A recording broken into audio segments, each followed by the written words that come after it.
Good morning. Welcome to the program agenda. I'm your host, Sito Beltran, thanking you for joining us today, this Tuesday, April 4, 2023.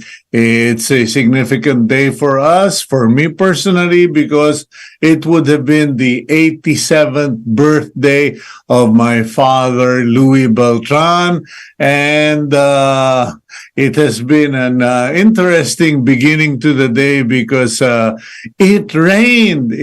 We are experiencing April showers. I thought only in Lipa, but when I posted it on Facebook, apparently it has been raining all over in San Mateo, Rizal, in Quezon City, and other places. So I do hope that wherever you are in the Philippines, that you will experience April showers because it has been so hot.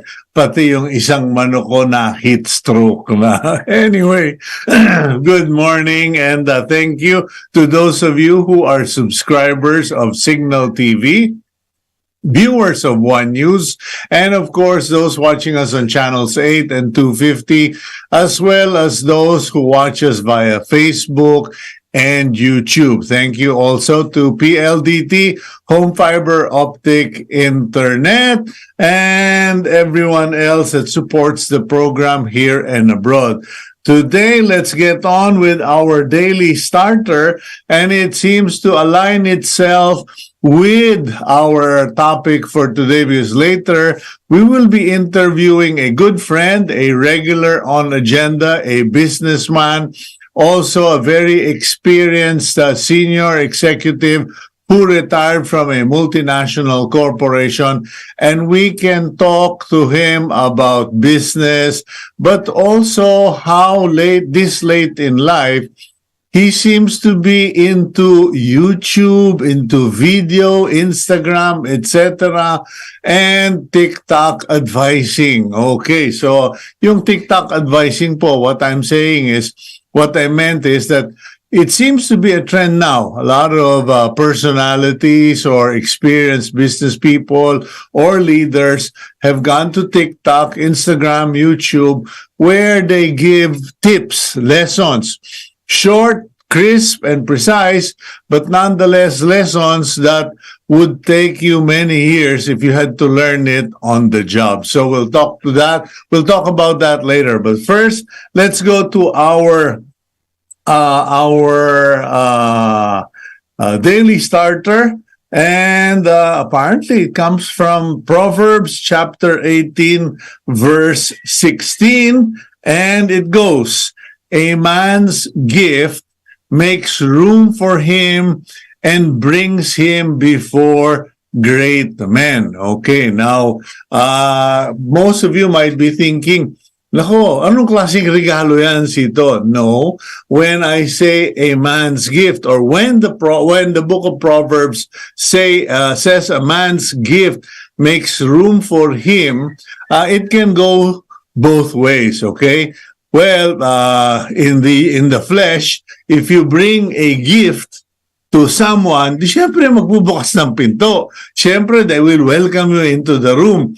Because you're physically bringing a gift to them. May dala kang regalo. But I believe the book of Proverbs was referring to our gift in life. What is your gifting? Sabi nga ni Steve Harvey, know the difference between your gift and your passion. Steve Harvey said, "I am very passionate about golf, but I suck at golf." Okay? Now, his gift is entertainment, being a comedian, being a game show host.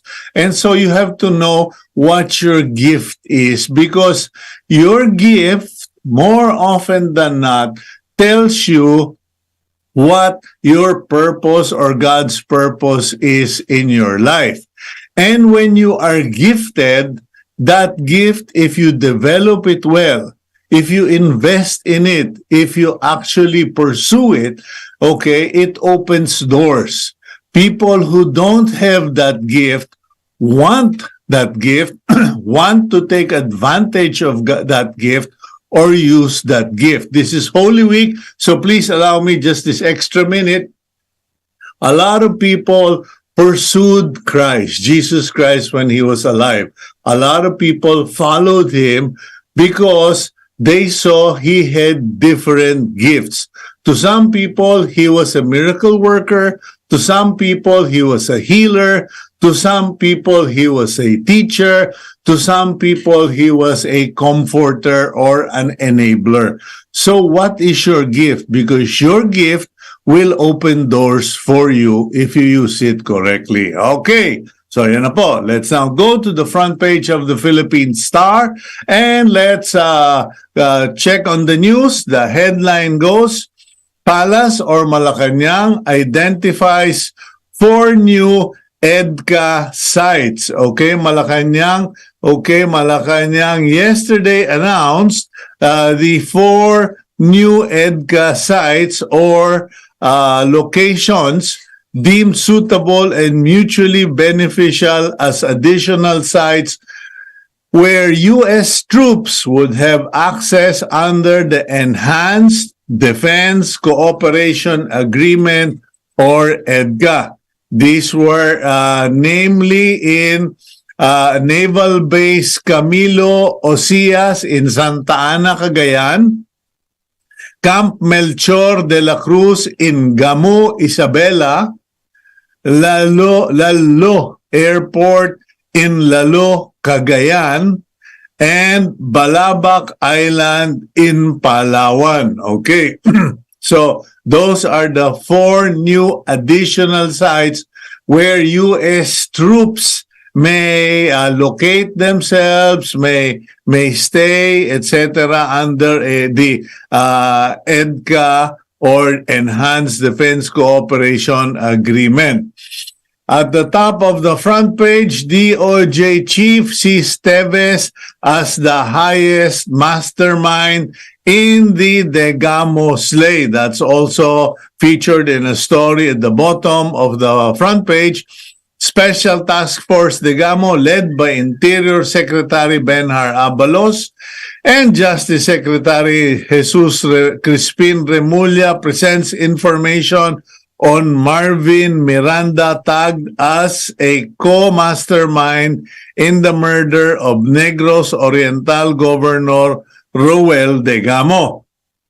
Justice Secretary Jesus Crispin Remulla yesterday described suspended Negros Oriental 3rd District Representative Arnolfo Teves Jr.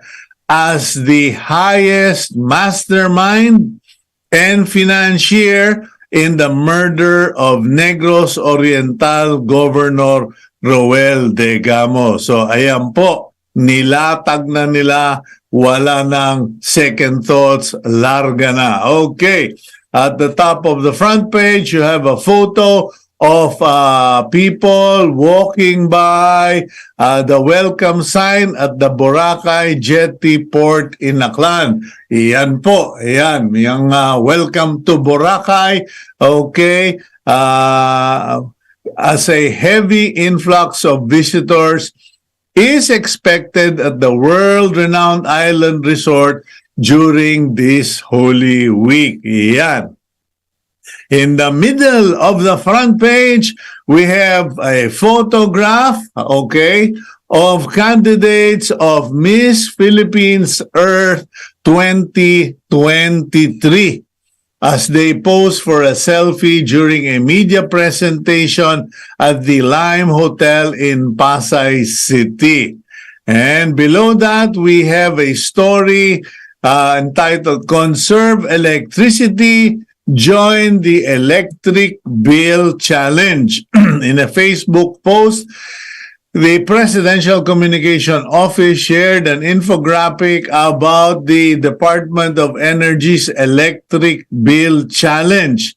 Malacanang called on the public yesterday to conserve on electricity and join a campaign that promotes energy-efficient lifestyle. In other words, find ways and means to lower your electric bill and then post it on Facebook daw. Ako, wag na. Baka mamaya ma-hack pa kayo, ma-disgrasya pa yung mga electric bill ninyo. It is more than enough that we all conserve electricity because it is a serious concern. Meanwhile, BBM to attend Charles III coronation. Okay? President Marcos will travel to London to visit the Queen. Hindi. President Marcos will travel to London to witness the coronation of Britain's King Charles III on May 6. An online report quoted Ambassador to the United Kingdom, Teddy Boy Locsin, yesterday. Okay, so yan, pupunta po. I believe it's in May. And from what I read yesterday, the President and the First Lady will be attending the coronation. Last but not the least, Senate to probe the National Center for Mental Health situation. An inquiry into the reported inhumane treatment of patients as well as possible corruption at the National Center for Mental Health. The resolution was filed by Senator Raffy Tulfo, which seeks to investigate the tragic conditions of patients at the NCMH. Ayan po. So, there you go. After the long of time, sa haba ng panahon, ganon pa rin ang issue sa National Center for Mental Health. Okay. So, let's now go to our program. It's at 8:13. Let's go to our interview portion. And today we do hope you'll join us, listen, and learn from our guests. Okay, Gab, kindly roll out the Betamax. Sonny De Leon is the co-founder and president of Poco Deli, a family-run deli and restaurant in Metro Manila and Coron, Palawan. Prior to this, he worked at Procter & Gamble in Indonesia as director of marketing. In recent years, De Leon has been active on TikTok, sharing his business and financial knowledge. Okay, good morning to you, Sonny. Welcome back to the program. Good morning, Sito. Kumusta? I'm all right. I'm here in Lipa, Batangas, and the reason we invited you was because I caught a glimpse of one of your recent TikTok posts where you were advising mga business owners or people who wanted to put up their business regarding the challenges and difficulties of starting a business and sustaining a business. Because by chance, during that week, I was actually deep into meditation, reflecting, magninegosyo ba ako, ano bang papasukin ko. And when I saw your post, I gave up.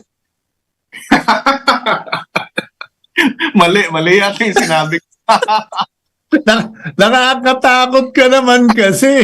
Sabi mo, malaking pera ang kailangan. And then, 1 year ka nang nakatayo, tagilid ka pa.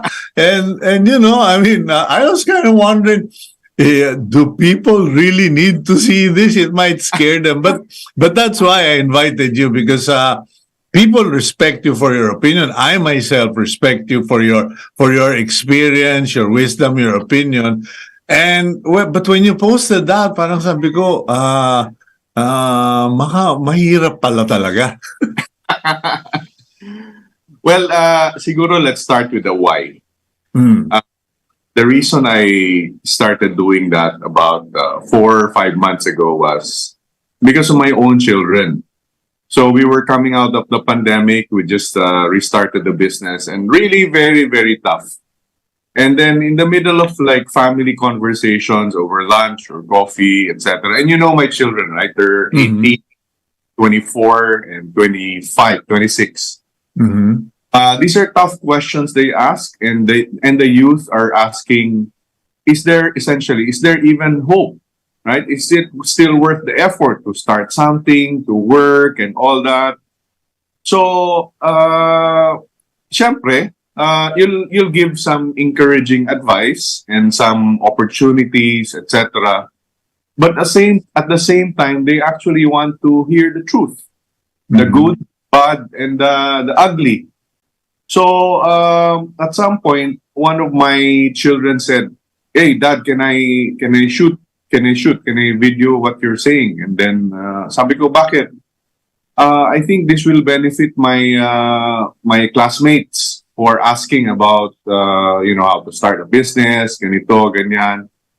And then another time we were biking and then having coffee, and then someone approached me, the friend of my son. Sabi niya, "Tito, can I ask you about business?" Sabi ko, "Of course." So I figured we might as well take these videos and then make it available. So ganun lang yung. Is it coincidental, Sunny, that you just happen to do that because nandiyan na yan? Or is this a growing trend? Because I've noticed more and more of it on TikTok, on Facebook, Reels, etc., that personalities, celebrities, or veteran executives such as yourself have been sharing their experience and mentoring. And why is it? I mean, you're a marketing guru. You don't come up with a product unless there's a demand, right? So basically, it was my third attempt at TikTok, right? So tried a year and a half ago, I gave up. I tried again about a year ago, I gave up. And then 4 months ago, finally, I said, okay, let's make this work. Kasi mahirap siya actually. It's not easy to come out with content that will resonate with people, right? But then I realized that there's so much trash out there. There's so many scams, etc., etc. What if we come out with something that is practical, realistic, relatable, and just common sense? And so far, this is the formula I think that works. That people are eager to listen to or hear.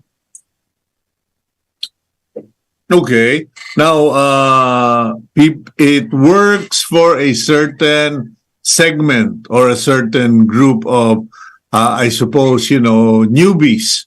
But by and large, is there already a big market? Because, when Steve Harvey starts preaching on Facebook Reels or on TikTok, and when you see reels of Kobe Bryant being played endlessly regarding discipline, regarding attitude, not just sports, but the leadership context, you start wondering what's happening to all the schools. If I can learn seriously, I mean, if I can learn so much on TikTok and Facebook Reels, what are the schools doing? What are they doing? What are they teaching? So I totally agree with your point, though. TikTok now they say there are three things you need to do, right, to be relevant. Number one is either you entertain, you inspire, or you instruct, educate. So in my case, I'm not funny. I don't know how to sing. I don't know how to dance, etc. But with my 25 years in corporate and about 8 years as an entrepreneur, I have some knowledge to share, right? So essentials of marketing, branding, doing business, etc. And these things are not taught in school. In school, you're given a book. You do this, you do yes or no, true or false. But in the environment of this tool, which is like videos or TikTok, There's engagement, there is education happening, and I feel that this is really an educational tool more than anything else. No, okay. Some would say, well, you need to go to school to have the discipline, to have the fundamentals, and to have a certification that you actually achieved something in life. But are you saying that while the traditional education gives us certificate and discipline, the real lessons are learned outside of the school? So I think two things. One is the structure of a proper school. The discipline, the routine, the network that you build, etc. All very important. I think what I'm saying, maybe you and I were lucky. You went to UP and all these things, but what about the 98% of the population, no access, right? So, Yeah. what about us? Like you, this is what I learned from you, right? You love to teach, you love to instruct, you love to share your knowledge, particularly on problem solving. I look up to you for problem solving, crisis management, etc. And you freely share this, right? Over coffee, wine, or whatever. And what about if we can do that and serve a wider audience, right? So that's essentially we're just sharing learnings. Okay, but what makes it difficult? Because you said you've been at it for a year and a half, and it only really took traction, 5 months ago? Yeah. What was wrong 1 year and a half, and what was right 5 months ago? Okay, so social media is it's a moving target, right? So up to now, we don't fully understand because the algorithm keeps on changing, etc. So complex, but the formula that's working is number one, just keeping it short. Number two, nuggets of wisdom or sharing. And then number three, topics that are relevant so that these things are like searchable, etc. So I think this is what works. What doesn't work now is you're like showing off things or trying to present yourself as this, as that. What's working nowadays is like really in your face. And then I've actually like evolved a little bit because I started with just my target audience are just the friends of my children and my own children. But I have realized that there is some engagement happening with class C and D, right? Masa. And I would love to serve masa. So there are a lot of questions about how to set up a sari-sari store, a buko stand, all these things. So exciting siya kasi suddenly, ang daming gusto matuto. I mean, you think people just want to be entertained, but really, people want to start a business. People want to learn. And that's exciting. Okay, now, how do you figure out what catches and what doesn't in terms of topics? Because some people might say, "Hello, naman, Sunny. You came out of PNG. You were an expat, etc. You own three chains of coffee shops and delis, and then magtuturo ka pa ng ice buko or pandikoko."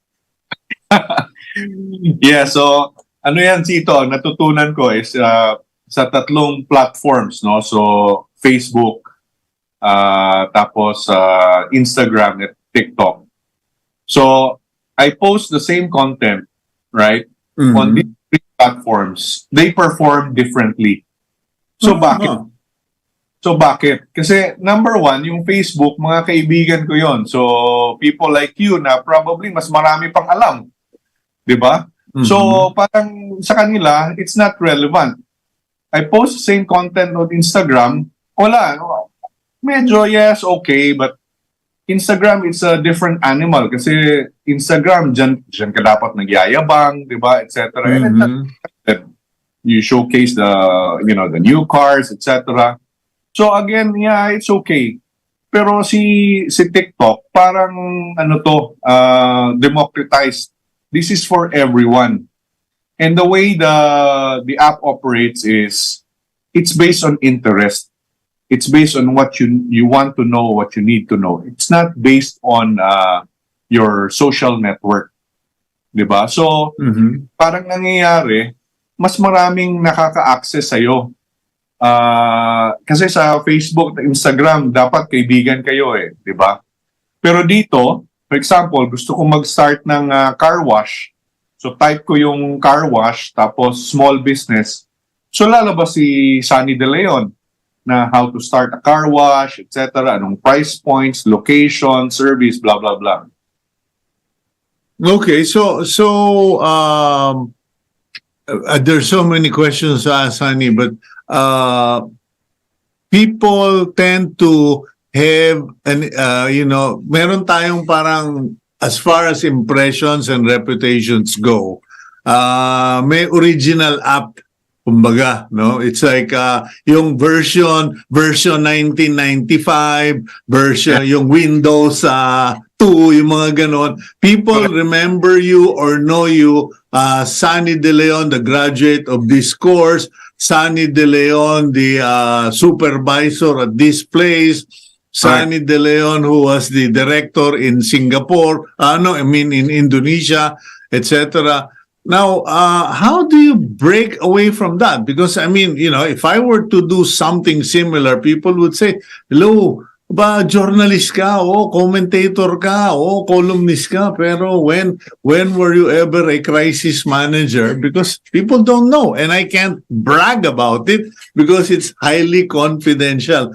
How do you set things up so that people realize, teka, this guy knows a lot and we didn't go beyond the original iOS?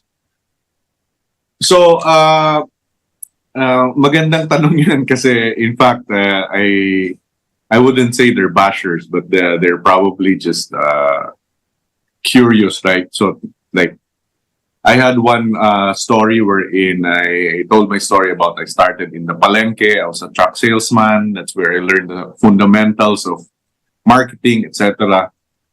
Tapos ang comment sa akin is, hindi ka naman mukhang ahente ng truck or maputi ka.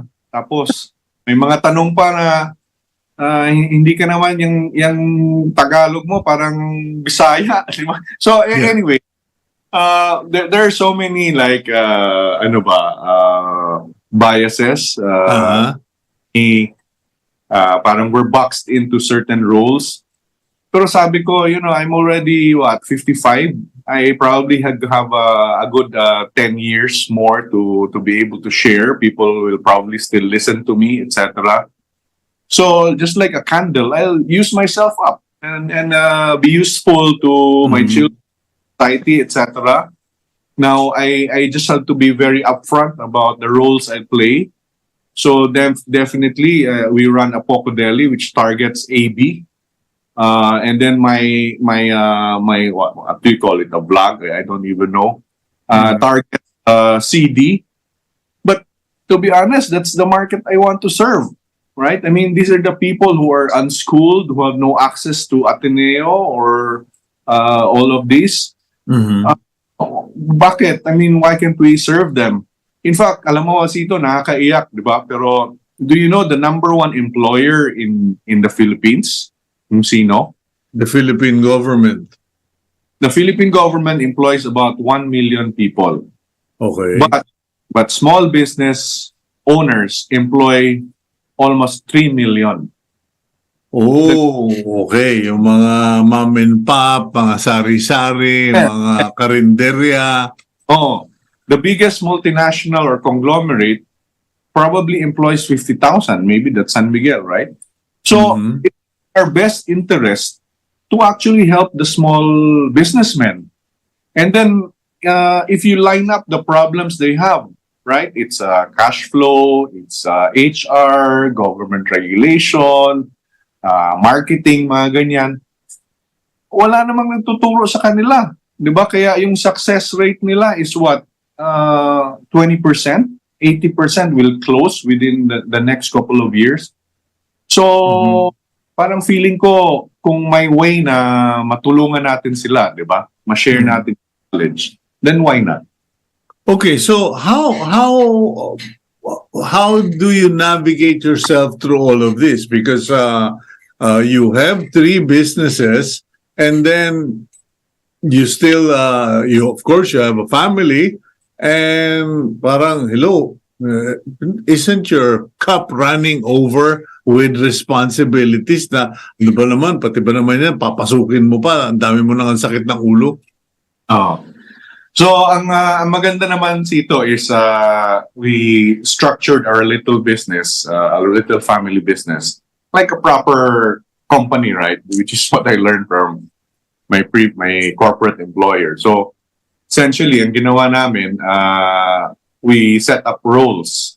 So, my daughter who runs marketing, right? And then I have my son who runs logistics, operations, etc. And then my wife runs finance and the kitchen, etc. So while I do the things they don't want to do, right? So from the business standpoint, we've set up the right systems. Second is, but wait a minute. You assigned roles to your family members, to your wife and your children. But is that to the exclusion of professional or experts? no. So, in fact, to your point, we have hired an expert for accounting, right? So we have a CPE and a finance consultant parang a CFO who runs that for us. We have an expert for HR who, again, expert in what they do. So, no, non-exclusive. Timing lang na ito yung area of interest nila. Yung mga bata naman, hindi naman yan interesado sa negosyo eh. When they were growing up, parang lately na lang nila na-realize na, nga, no, we have this. Dad, can I, 1 foot in? Wait ko, sige, learn it. Kasi ang problema is, pag finorce mo yung bata mag-join sa negosyo, parang ayaw nila. Diba? Kasi, 2 reasons. Number 1, ang nasusunod naman, si daddy or si mommy. Tapos pangalawa, wala naman talaga kaming say. So, this case, because of those learnings, parang we develop incentives for them to be interested to join in. Okay. We'll go for a quick break, Sunny, and when we come back, I probably will shift to Q&As because we don't have a lot of time, but we do have a lot of questions. We'll be right back here on Agenda. Thank you.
Welcome back to the program agenda. Joining us today and continuing with our conversation is my good friend Sunny De Leon, owner of Poco Deli at Barrio Capitolio, Poco Deli at Unimart Estancia area, and Capital Commons, and Poco Deli in the, I think it is the Ayala Triangle, right, Sunny? BGC. Sorry, BGC. Yeah, you relocated that one already. Okay. And of course, you also have your place in Coron, Palawan. Yes, Palawan. Okay, so you're now doing all of this TikTok, YouTube, etc. And you set it up with your kids. The objective is to help guide other people, especially those in the C and D segment, to have a fighting chance. Now, what are their biggest challenge when it comes to getting into business? Okay, so pwede share yung ginugal ko? Oh, go ahead. Okay, so I was just curious based on my observations, but then I wanted to check with the internet. So, common SME problems: cash flow, supply chain, customer acquisition database, quality control, company culture, HR, government regulations, customer satisfaction, competitors, etc. Mm-hmm. So this just validated my observation. Number one is always cash flow.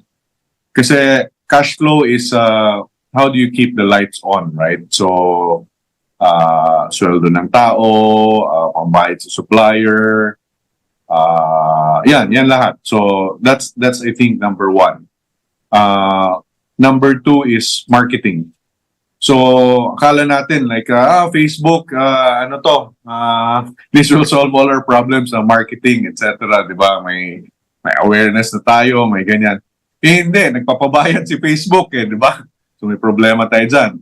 No, and not only that, I please forgive me for interjecting. Mga kaibigan, madali pong mag-breed ng manok at baboy. Madaling magpadami ng baboy. Pero pag meron ka ng 100 biik at hindi mo alam where you're going to sell the piglets, then you realize, oh, I forgot all about marketing. Correct. Yeah, so to your point, so marketing and then distribution, right? Which is really giving it to your target customers. And then the fourth one is the supply chain, yung logistics nun. So problema rin yun, di ba? Lalo na yung mababoy mo dito, buhay, dapat fresh, di ba? Mm-hmm. So there's a host of problems that you face. So the thinking is, how about we fix one problem at a time, or we minimize one problem at a time until it's a law of elimination, till maubos yung problema. Which is, hindi naman siya nauubos kasi araw-araw may problema tayong inaayos, pero pag kumukonte siya, parang mas nagiging manageable. Mm-hmm. Oh, okay, yeah, a process of elimination, or I will cross that bridge when we get there. But a lot of people don't get to cross the bridge. I mean, first of all, you were talking about capitalization. Some people will say, uy, I got my retirement pay, or pinautang ako ni Papa ng 100,000, etc. I mean, do you just start with what you have, or do you really tell your viewers or your followers, teka, business plan muna, at yung kwarta madaling hanapin, yung plano mahirap gawin? Which comes first, the chicken or the egg? Okay, so that's a common question. In fact, it's the number one question I get on TikTok. Paano mag-umpisa? So, ako, yung starting point always is look at pain points. Pain points or unmet needs within your surroundings, sa kapitbahay mo, sa community mo, sa pamilya mo. And then from there, you will spot an opportunity. So in our case, in our case for Poco Deli, the opportunity came when my third child had so many allergies, particularly to food. So hindi siya makakain ng mga supermarket na mga processed meat, supermarket bacon or mga hotdog, sausage. Sa Singapore pa lang, hindi niya makain yung galing supermarket, lalo na yung pagdating dito.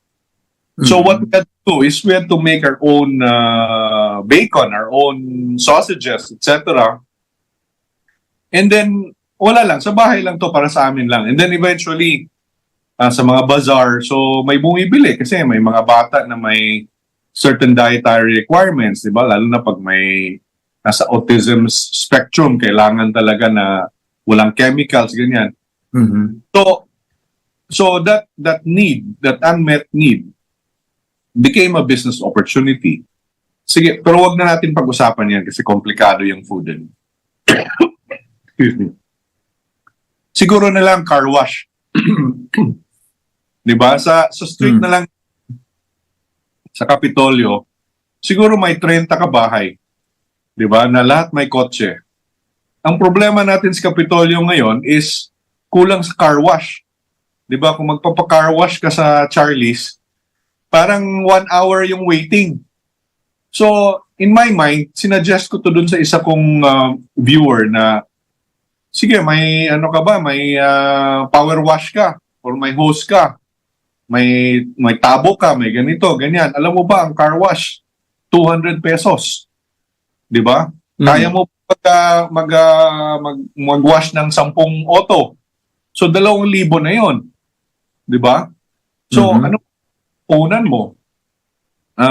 Tubig, pampunas, etc. So, siguro maximum 2,000, 3,000. So at the end of the day, you don't need to complicate life. Hindi mo kailangang isipin na, big time business, large profit margins.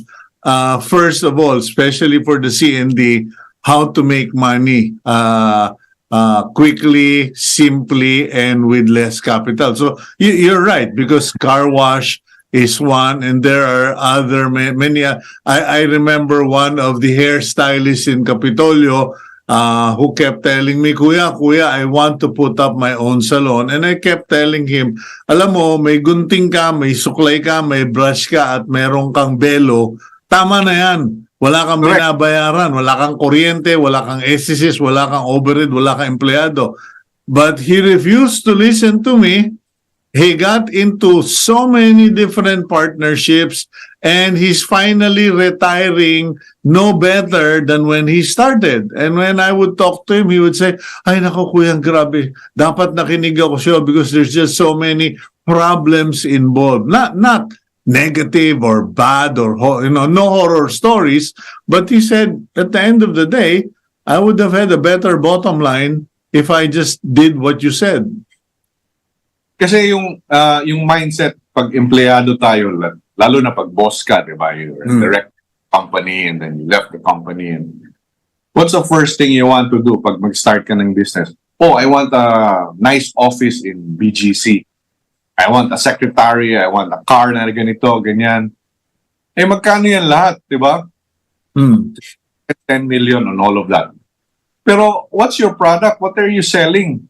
Whereas, kung negosyante ang gagawin, sige, mag-umpisa tayo sa garahe. Di ba? Wag muna tayo mag-hire ng like in our case, hinire lang namin yung gwardiya namin. Sige, ikaw yung distributor, ha? Pag ronda ka, sige, may 50 pesos ka bawat kilo ng mabenta mo, ganyan. So wala kang overhead, and then you take advantage of your network, and then yung cost mo mababa. So iba yung mindset. Okay, so find a need in your neighborhood, find a pain. What about all this talk about gifting and passion? Kasi alam mo, sabi ko nga, patayin, isara nyo na lang yung YouTube na yan. Puro na lang gifting, passion, and ano yung tawag nila doon? Attracting, the law of attraction. Okay. So, ako, curious talaga ako dyan kasi diba, follow your passion, etc. So, alam mo naman, ang passion ko talaga, bisikleta. Diba? bicycles, like, all sorts of bicycles. That's really my passion. Mm. As soon as I retired from PNG, una kong ginawa is to open a bike shop. Diba? Kasi passion ko talaga yan eh. So ano nangyari? After 3 years, sinara ko rin. Bakit? Kasi from a business model standpoint, it did not make sense. I was selling super high-end bikes. The market this much. My overhead was this. Mhm. I was enjoying the business, hanging out with my friends, etc. Enjoy eh. Passion ko eh. Pero pagdating sa business fundamentals, sablay siya. So in the end, I closed it. Ayun. Hmm. Oh, So kasi hindi ka nag-consult kay Kuya Sito. Okay. I would have told you, let's go to Japan and let's buy all of the abandoned bicycles. Let's go to Amsterdam. Let's buy all of the abandoned bicycles and sell them in the Philippines. Okay.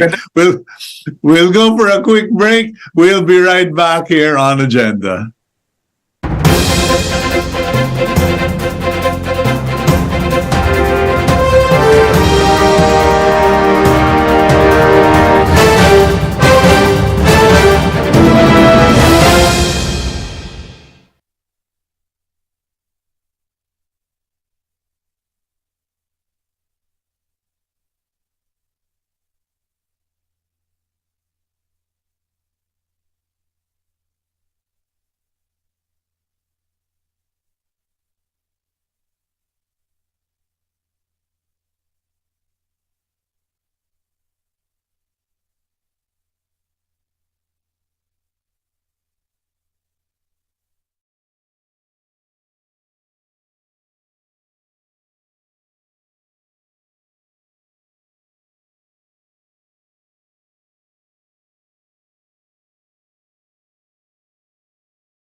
Okay, welcome back to our last 9 minutes of interview with Sunny De Leon here on Agenda. And in case you caught up with us late, we are talking about TikToks, business tips, mentoring, and passions, etc. So, Sunny, before the break, you were talking about. I was asking you about what about passion, gifting, about projections, etc. And you said you had a passion for bicycles, but clearly bicycles were not profitable because you got into the high end of things. Is there another lesson in that for you? Does that mean that you were simply focusing within your small group of high-end users? Or is it a question of, you don't want to put too much work into your products? okay, so my big learning was, you're interested about bikes, etc. But from a business standpoint, Mm-hmm. the ecosystem of being in the bike business is so wide and deep, right? So I guess it's pretty much like your cars.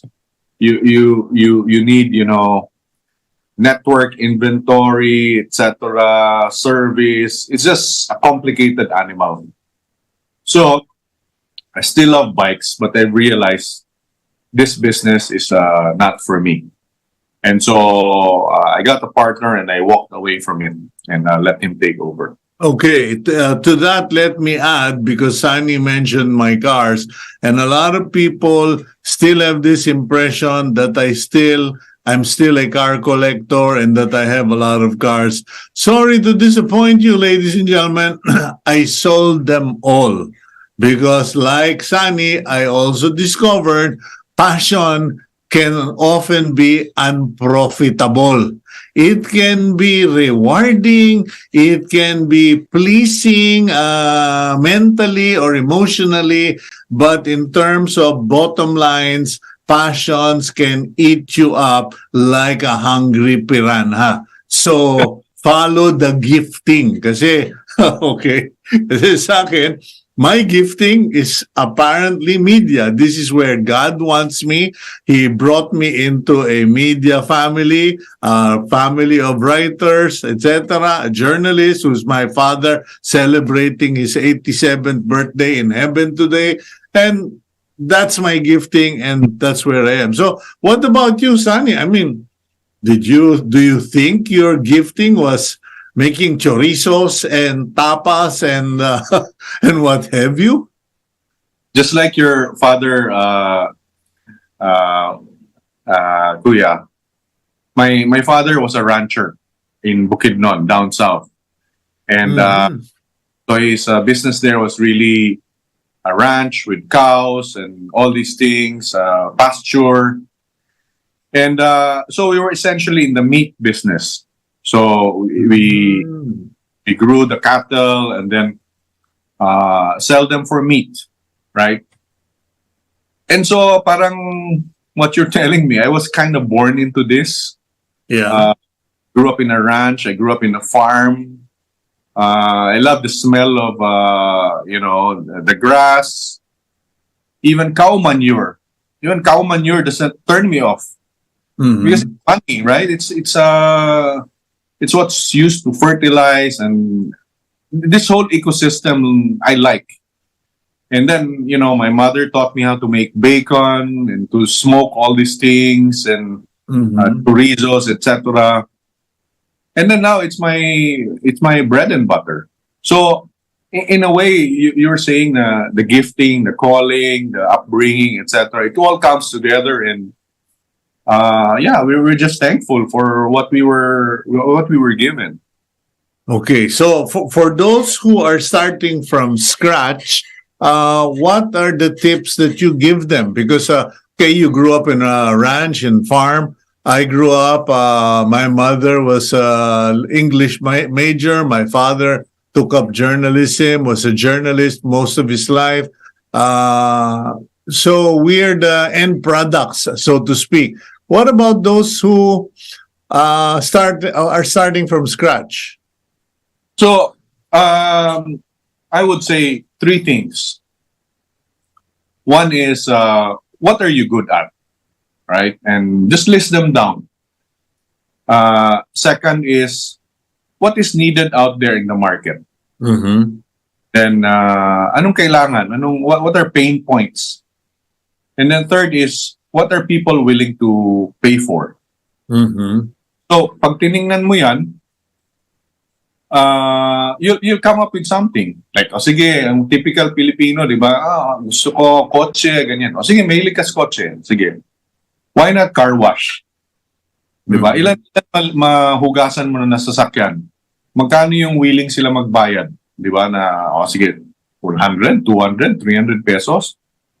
And then, pag regular mo na yan, what if mag-offer ka ng glass detailing?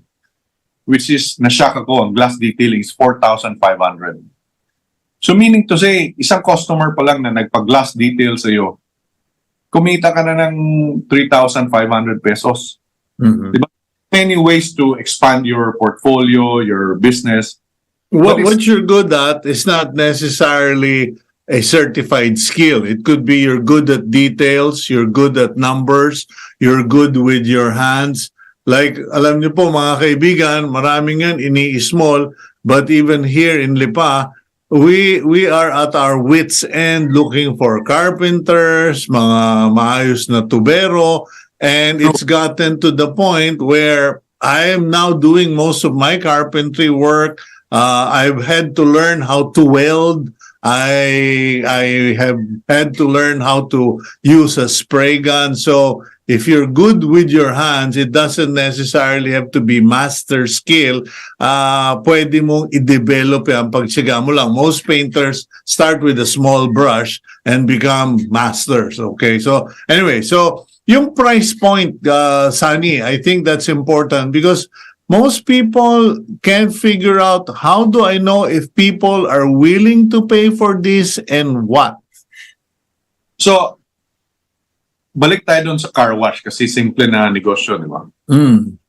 So, if you go to Capitolio, sa Charlie's, okay, magkano car wash dun? 150. Baba ka dun sa car wash sa may simbahan, nagiging 200. Mm-hmm. Car wash dun sa likod, sa may West Capitol, 300. Pa-car wash ka sa Capitol Commons, 350. Okay. So, if you're a customer, where will you go? And why are these guys, same service but different price points? Kasi nga naman, depende sa location, di ba? Punta kang Unimart, syempre aircon, blah, blah, blah, etc. So, you price almost double. Ayun, okay. Kung may Charlie's, o sige, mainit, di ba, madumi, whatever. Wala Sige, kang maupuan. Wala kang upuan, di ba? Papunta ka sa Poco Deli para magkape habang naghihintay. Magkape ka muna, times 2 pa yung gastos. Anyway, the point is, you have to focus on your target customer. Okay. Well, Sino ba yung customer ko? Oh. okay, well, I think we picked up quite a lot of tips from you this morning, and I'm sure this won't be the last. Thank you for joining us this morning. And para dun sa inyo na interesado dun sa car wash model ni Sunny De Leon, home service, mga kapatid. Talo-talo, pag home service, lahat po tatawag sa'yo. Calling card lang ang katapat. Okay, thank you, Mr. Sunny De Leon. Thank you. Thank you. Okay, and let's now go to our closing blessing for this Holy Week. It comes from the book of Isaiah, chapter 54, verse 10. For the mountains shall depart and the hills be removed, but my kindness shall not depart from you, nor shall my covenant of peace be removed, says the Lord who has mercy on you. Please pay particular attention to the word covenant when you are reading the Bible or when you are reading spiritual religious material, because a covenant is a commitment from God, and when God gives you the covenant, He doesn't back away from it. You might, He doesn't. I'm Cito Beltran, wishing you a good day today. God bless all of you, and please keep it here on One News.